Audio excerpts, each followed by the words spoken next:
बसों को चलाने को लेकर सिफारिश की बात की गई है। किस तरह से सर ये सिफारिश की गई है और क्या उम्मीद करें कि आने वाले समय में यानी कि कैबिनेट के बाद बसें चल सकती है प्रदेश में? पिछले कल कैबिनेट सब कमेटी की बैठक संपन्न हुई है। उसमें अनेक बिंदुओं पर चर्चा हुई है। उसमें एक चर्चा ये भी रही कि क्या पैसेंजर ट्रांसपोर्ट को प्रारंभ करना चाहिए या नहीं। तो हमने कुछ विषयों को लेकर के उसमें भी चर्चा की है और आगामी अभी परसों 23 तारीख को कैबिनेट है, उसमें विस्तृत रूप से विचार विमर्श किया जाएगा। लेकिन अभी आवश्यकता लग रही है कि हमको धीरे धीरे पैसेंजर ट्रांसपोर्ट को प्रारंभ करना चाहिए। लेकिन पहला उद्देश्य हमारा यही है कि कोरोना वायरस रुकना चाहिए, इसका संक्रमण ना बढ़े। उस दृष्टि से जो मिनिस्ट्री ऑफ होम अफेयर्स और स्वास्थ्य मंत्रालय की जो गाइडलाइंस आएंगी, उन मानकों का पूरा ध्यान रखते हुए हम पैसेंजर ट्रांसपोर्ट को प्रारंभ करने पर सोच रहे हैं। और इसलिए अभी देखेंगे कि हमको कितना प्रतिशत ऑपरेशन प्रारंभ करना है, हमको जिले के भीतर करना है या प्रदेश स्तर पर करना है। तो ऐसी अनेक बातों पर आपस में चर्चा करके फिर हम उसमें जो भी निर्णय होगा तो उसके मुताबिक चलेंगे। और जहाँ तक ट्रांसपोर्ट डिपार्टमेंट की बात है, डिपार्टमेंट ने अपनी ओर से हर तरह से जो तैयारियां चाहिए हैं वो पूरी करके रखी हैं। तो डॉक्टर साहब, क्या माने अभी जो गृह मंत्रालय की गाइडलाइन है उसका इंतजार कर रही है सरकार? गृह मंत्रालय ने तो पिछले जो लॉकडाउन 3 में ही कह दिया था कि 50% तक का आप पैसेंजर ट्रांसपोर्ट को चला सकते हैं। लेकिन कई बार कुछ निर्णय ऐसे भी रहते हैं कि जिनका स्थानीय स्तर पर क्या प्रभाव पड़ सकता है। तो हिमाचल प्रदेश में हमारे पास एक बहुत बड़ा एक ऐसा ग्रुप था जो लोग लॉकडाउन के कारण से अपने घर से बाहर फंसे थे और जिनकी संख्या लाखों में थी। और दक्षिण भारत से लेकर के उत्तर भारत से लेकर के पूर्वांचल तक, यानी हर क्षेत्र में हिमाचल प्रदेश के लोग विभिन्न कारणों से रुक गए थे। तो उन सबको लाने की व्यवस्था भी करनी थी और जिसको हिमाचल के मुख्यमंत्री जयराम ठाकुर जी ने बहुत अच्छे से उनकी व्यवस्था की। और हिमाचल प्रदेश के जो नागरिक जो बाहर के प्रदेशों में थे, मुख्यमंत्री जी की सूझबूझ के कारण से उनको जितना अच्छे प्रकार से हिमाचल प्रदेश लेके आया है, शायद बाकी सब जगह पर ऐसा नहीं हो पाया। जहां आवश्यकता थी रेलगाड़ी की व्यवस्था करनी, चाहे वो कर्नाटक था, आंध्र प्रदेश था, महाराष्ट्र है, गोवा है, जितने दूर दराज के क्षेत्रों में वो भी व्यवस्था की। जहां लगता था कि HRTC के बसेज के माध्यम से हम अपने लोगों को ला सकते हैं, उनको लाने के लिए पूरा प्रबंध किया। और कई जगहों पर जो भी हालात थे, अभी हिमाचल प्रदेश के हमारे बहुत से लोग जो विदेशों में हैं, और आज भी था कि यूक्रेन से भी लगभग कोई 300 लोग आ रहे हैं। तो ऐसे सब लोगों को लाने का हिमाचल सरकार ने बहुत अच्छे से केंद्र के साथ तालमेल बिठाते हुए लाया और बिना समस्या के अपने लोग आए हैं। तो हमको ये भी लगा कि भाई उस बीच में जब बहुत अधिक बाहर से जो आने वाले अपने लोगों की आवाजाही है, इसी समय में अगर हम यहाँ पर अंदर का पैसेंजर ट्रांसपोर्ट ही प्रारंभ करेंगे तो उससे बहुत ज़्यादा भीड़ भाड़ होगी।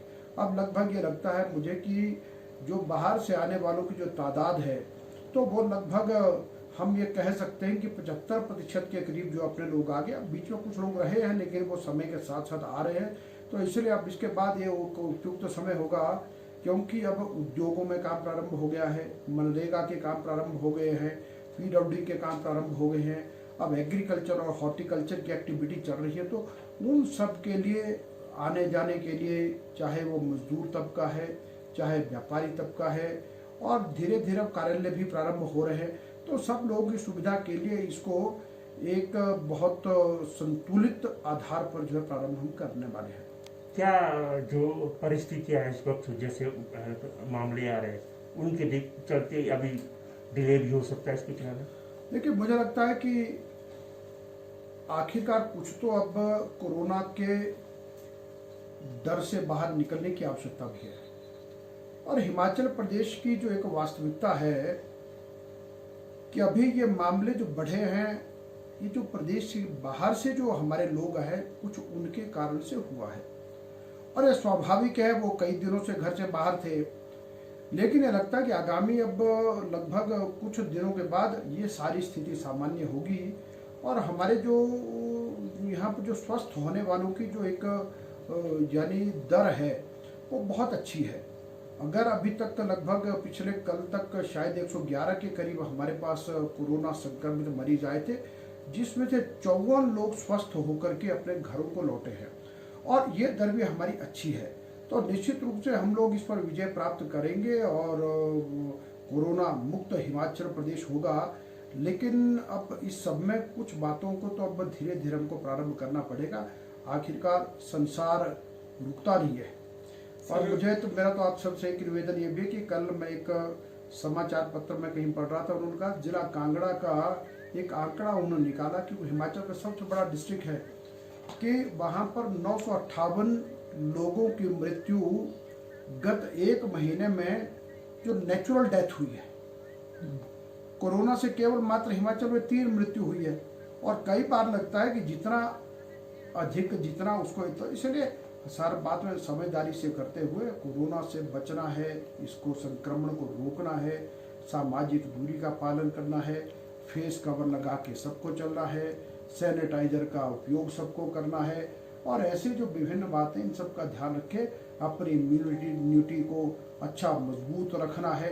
तो इन सब चीज़ों का ध्यान रखते हुए जो है हम सब लोगों को काम करना है। तो माने सर कि अगले कैबिनेट जो होगी उसके बाद हिमाचल प्रदेश में बसें शुरू हो जाएगी चलना? माने आप मान सकते हैं सर हमको जैसे कुछ देखिए, हाँ निश्चित रूप से अभी मैंने कहा कैबिनेट में डिस्कशन होगी, क्योंकि मुख्यमंत्री जयराम ठाकुर जी हर बात की बहुत विस्तृत चर्चा करते हैं और सबका सलाह मशवरा करके उसके उपरांत जो निर्णय होता है।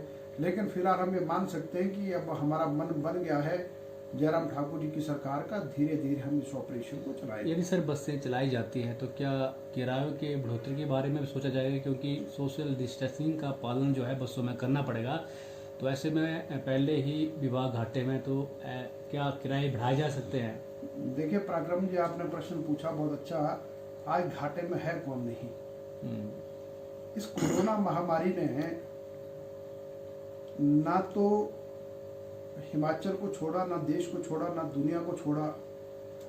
दुनिया की बड़ी बड़ी आर्थिक शक्तियां वो टूट गई, और इसलिए कोई वर्ग नहीं छोड़ा। लेकिन उस सब के मध्य में भी भारत के प्रधानमंत्री जी ने देश की अर्थव्यवस्था को फिर से अपने पैरों पर खड़ा करने के लिए 20 लाख करोड़ रुपए का आर्थिक पैकेज दिया है। और इसलिए यह है कि ये सारी की सारी बातें हैं, और ऐसे में पूरे देश का सहयोग भी मांगा है, और हिमाचल प्रदेश की सरकार में भी हम भी सबसे अपील करते हैं कि जितना बोझ है सब मिलके इसको उठाएंगे तो ये सबके लिए हल्का होगा।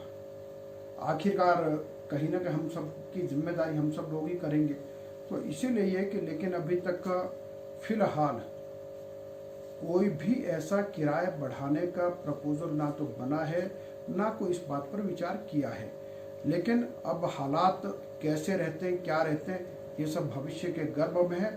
लेकिन जो भी निर्णय जयराम ठाकुर जी की सरकार करेगी वो प्रदेश के हित में होगा, यहाँ के हर जनमानस के हित में होगा। इस बात का विश्वास लोग करते भी हैं और हम उनको ये विश्वास दिलाते भी हैं।